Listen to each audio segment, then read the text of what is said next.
What's up, everybody? It's Brad Montgomery. Today I'm coming to you live from my neighbor's barn.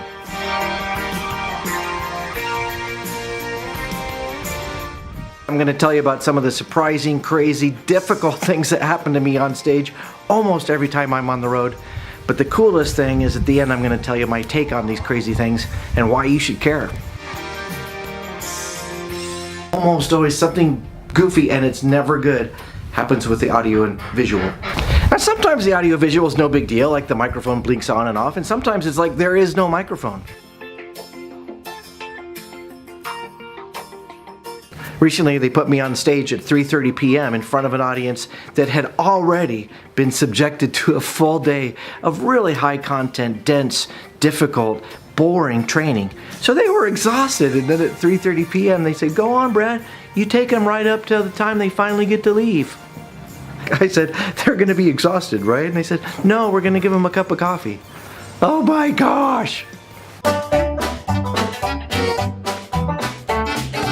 Let's talk about the audiences. They are completely filled with exhausted skeptics.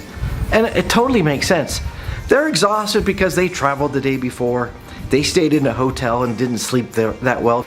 Then they had to get up too early, probably in the wrong time zone, to schlep themselves down for breakfast with people they don't really know, and then sit through maybe a couple of breakouts before they're placed in front of me, and they're just exhausted. I'm frequently following really boring presentations. And don't get me wrong, sometimes boring's good, meaning they want boring because they need that information.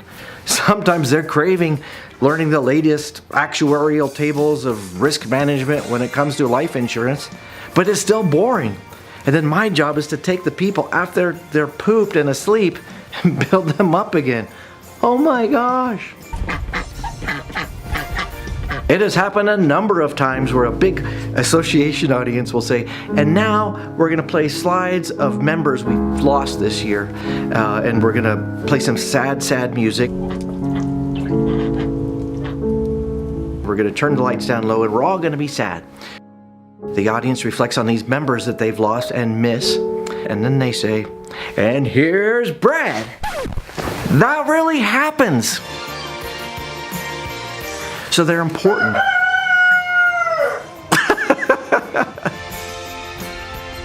I'm not whining, I'm not complaining. I'm proud of the fact that I'm good at bringing them along and letting them know I understand, and I got your back, and I know you're tired and you're exhausted, but this is good, stick with me.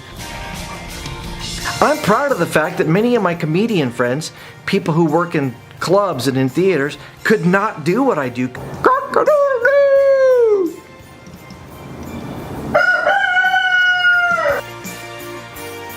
So yeah, my job's difficult. I'm proud of the fact that even with the worst audiences, who are the most exhausted, who have the most reasons to doubt me and to not like me, I'm so proud of the fact that at the beginning that is the case, but that's not the case at the end. Here's the thing, no matter what your job is, whether or not like me you earn it on stage, or you're in a more traditional job, what it comes down to at the end is a choice. How are you going to deal with this? Are you going to whine about it? Are you going to say, like, "Yeah, okay, my job's unpredictable. I better make myself really good in order to move us from A to B on time, on purpose, and with some flair, yo." Hit subscribe, share this video. Would you do me a favor and help me get the word out? And totally leave a comment down below. Tell me some of the crazy things that have happened at your meeting or your convention or your job. From the barn. Out.